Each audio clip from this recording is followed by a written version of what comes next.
Jumpa lagi teman-teman, ketemu lagi di channel ini. Jadi pada video kali ini aku mau membahas hal yakni kira-kira berapa sih biaya yang harus dikeluarkan untuk merawat sistem PLTS yang sudah terpasang di rumah kita. Nah, hal ini penting untuk diketahui untuk sebagai gambaran sebelum membangun sebuah sistem PLTS di rumah kita. Yakni tidak hanya sistem PLTS itu dipasang dan dipakai, namun juga perlu untuk dirawat agar sistem PLTS kita dapat awet dan bertahan lama dan dapat bekerja sesuai dengan fungsinya. Karena memang beberapa komponen elektronik pada sistem PLTS itu memiliki harga yang cukup mahal, seperti panel surya, baterai, inverter, dan SCC.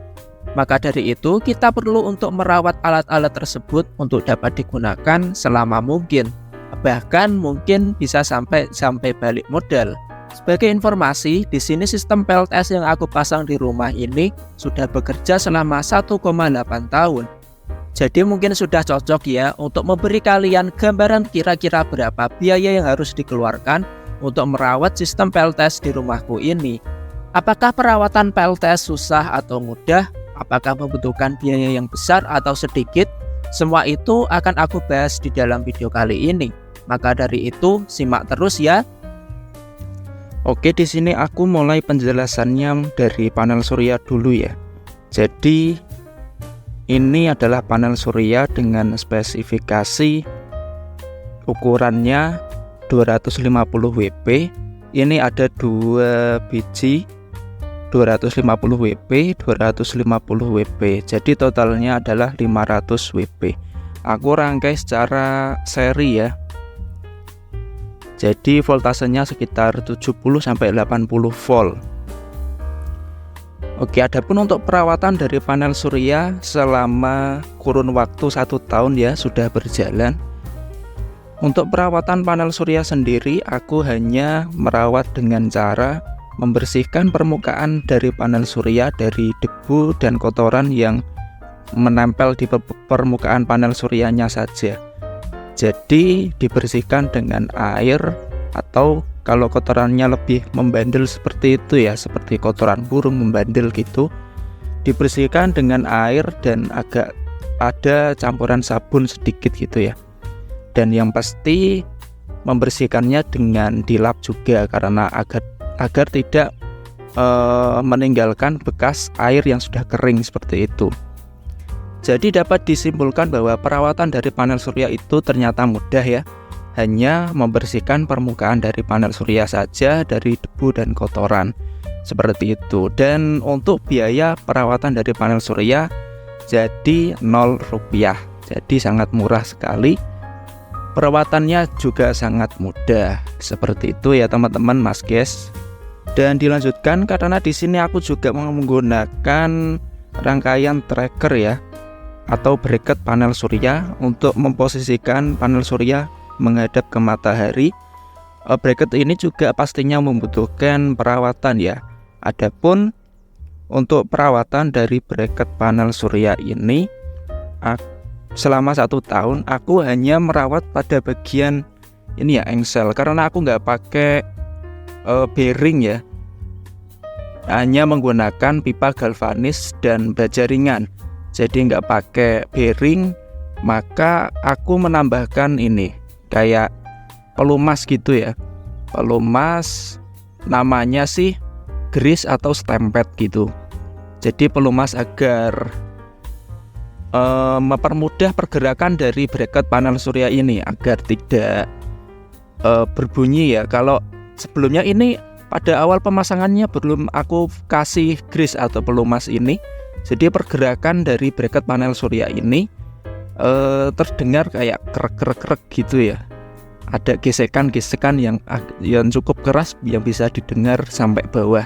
Jadi setelah aku berikan pelumas berupa grease ini, sekarang pergerakan dari bracket panel surya ini lebih mulus seperti itu. Adapun untuk biaya perawatan dari bracket ini juga 0 rupiah karena ini pelumas ini saya juga dikasih sama tetangga ya. Jadi gratis untuk biaya perawatan untuk bracket panel surya ini. Dan hanya itu saja untuk perawatan dari bracket panel suryanya.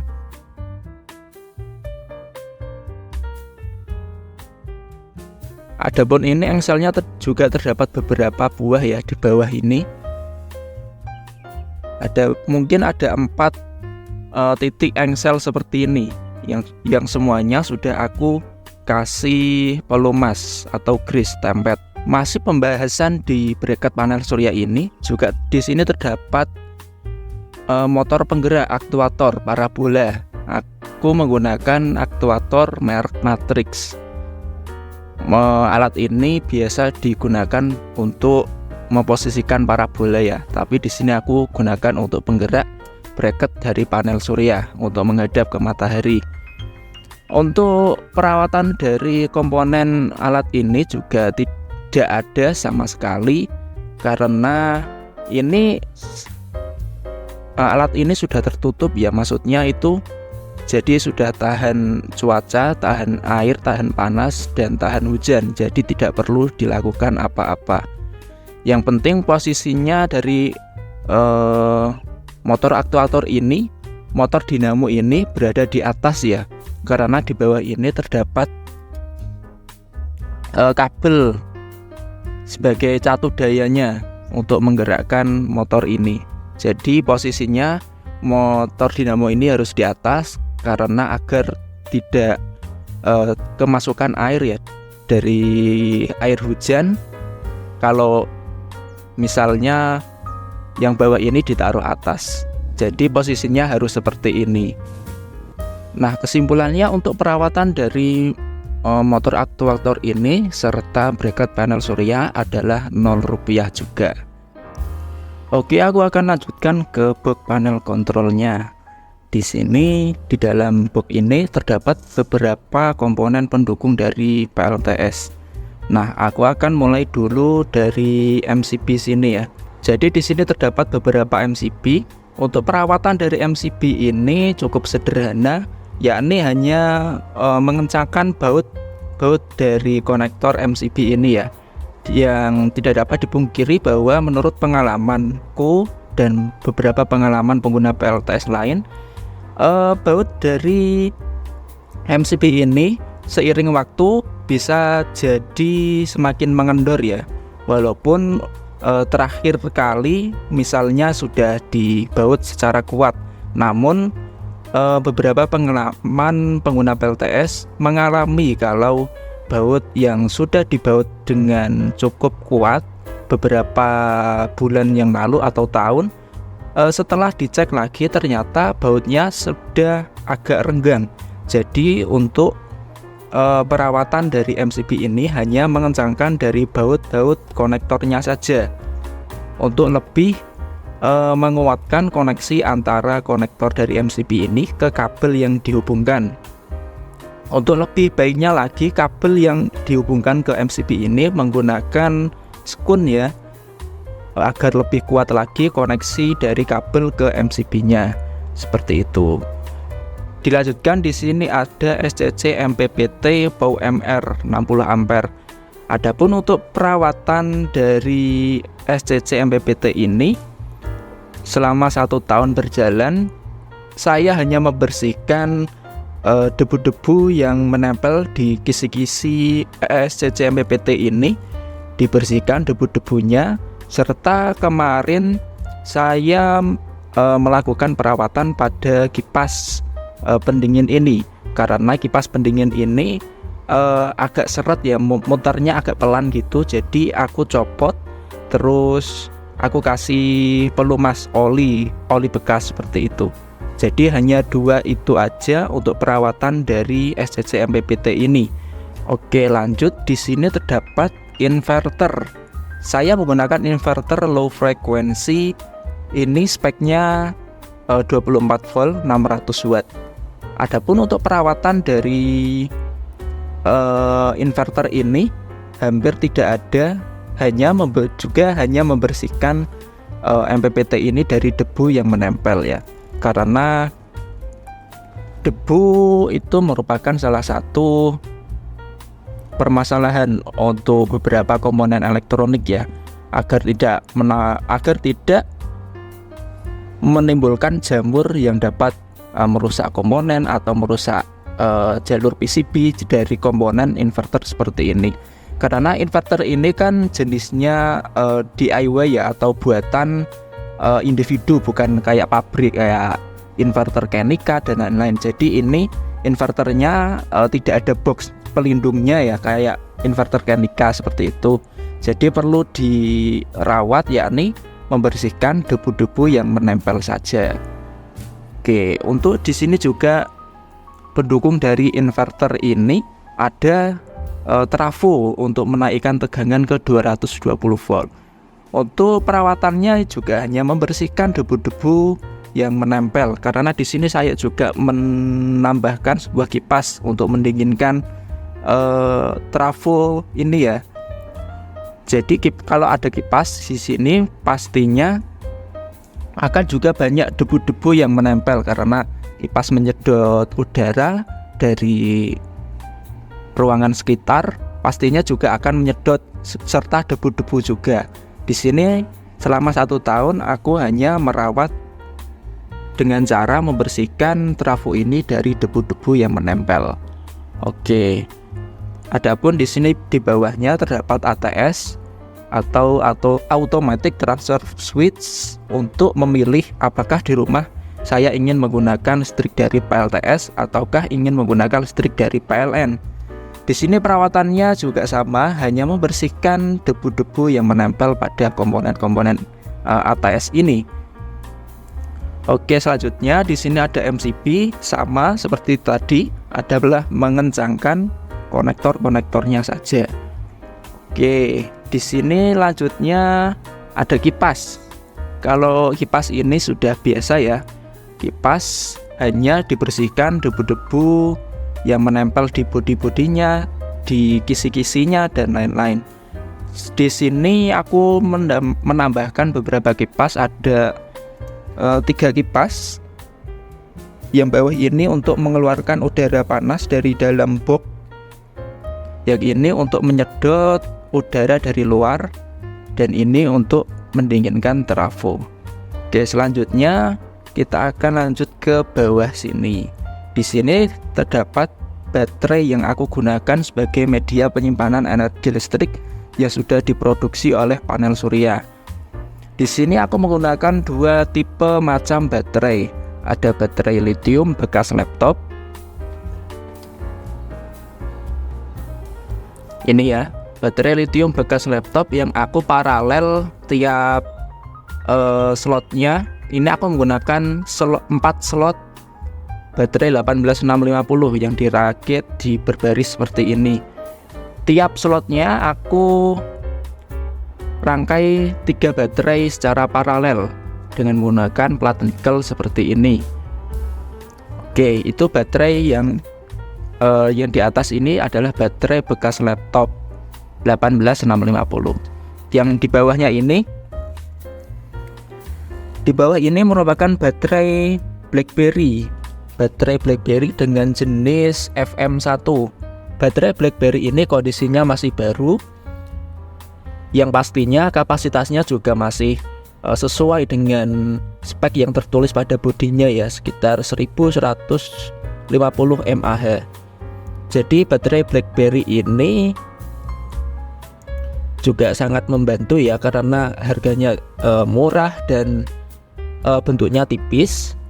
Jadi bisa menghemat ruang lebih banyak jika dibandingkan dengan baterai bekas laptop seperti ini. Baterai bekas laptop 18650. Jadi ukurannya lebih kecil. Padahal baterai BlackBerry ini kapasitasnya lebih besar, sekitar 2 kali lipat lah lebih besar kapasitasnya daripada baterai 18650 bekas laptop ini. Nah, yang selanjutnya, kira-kira perawatan apa yang aku lakukan untuk merawat semua baterai yang aku gunakan ini. Adapun yang aku lakukan untuk merawat semua baterai yang aku gunakan ini, yang pertama, untuk baterai bekas laptop ini, aku sering mengecek untuk koneksi busbar seperti ini ya. Jadi koneksi busbar yang tengah untuk dicek koneksinya apakah masih terhubung atau tidak. Jadi dicek kalau ada salah satu koneksi yang terputus, maka aku akan sambung menggunakan kabel juga. Di sini terdapat beberapa yang sudah aku cek ternyata ada yang putus. Di sini aku sambung menggunakan kabel kawat yang baru.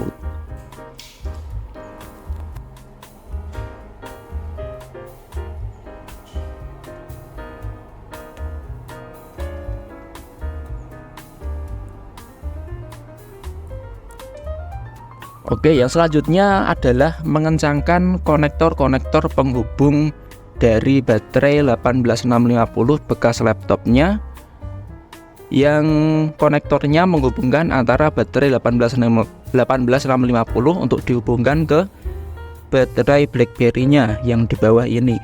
Jadi antara baterai yang atas ini aku hubungkan dengan baterai yang bawah menggunakan konektor skun seperti ini.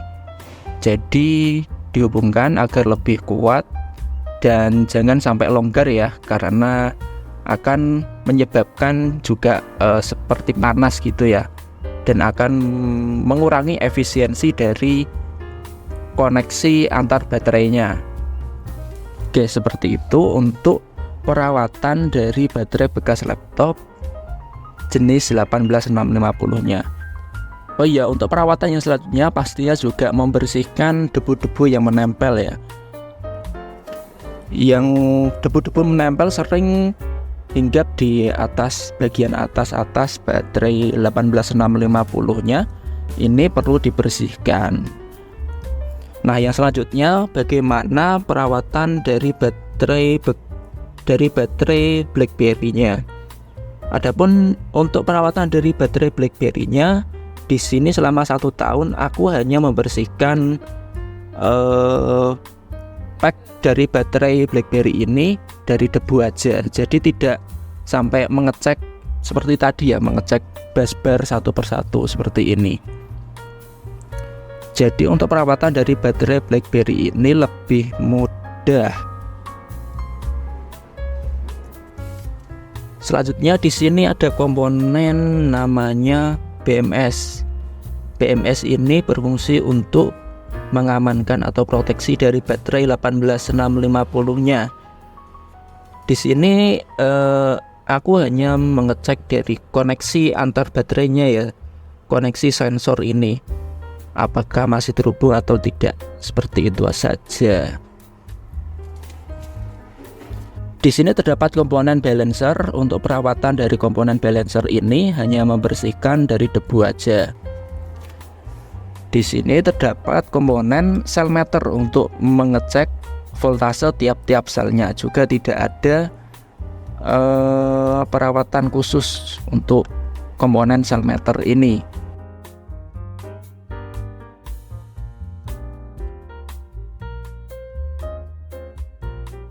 Oh iya, lupa, untuk komponen dari sistem kontrol aktuator tracker dari panel suryanya di sini juga tanpa ada perawatan sama sekali. Terus ini ada wattmeter, ini cuma mengecek wattmeter, ampere dan voltase dari produksi dari panel surya. Tidak ada perawatan sama sekali. Dan yang terakhir ada lampu dan ada di sini wattmeter juga sama, tidak ada perawatan sama sekali. Jadi selama 1 tahun seperti ini PCTM 015 ini masih bisa bekerja tanpa ada perawatan sama sekali. Nah, itu saja teman-teman mengenai pembahasan kira-kira berapa biaya perawatan yang dikeluarkan untuk merawat sistem PLTS yang sudah terpasang di rumah aku yang sudah berjalan selama 1,8 tahun.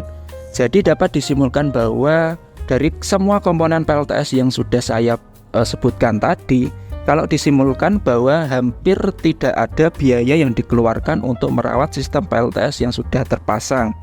Yang terpenting dari perawatan dari sistem PLTS itu hanya membersihkan debu-debu. Kalau di panel surya, membersihkan debu dan kotoran dari permukaan panel surya. Dan pada komponen pendukung dari PLTS juga beberapa dan sebagian banyak hanya membersihkan debu-debu yang menempel pada komponen dari sistem pendukung PLTS, seperti itu ya. Jadi kesimpulannya, untuk biaya perawatan dari sistem PLTS itu 0 rupiah. Nah, mungkin itu saja yang dapat aku bagikan pada video kali ini. Mungkin bisa menjadi referensi bagi kalian yang ingin memasang sistem PLTS di rumah. Seperti itu saja. Seperti biasa, apabila ada pertanyaan silahkan tulis aja di kolom komentar. Sekian dan terima kasih.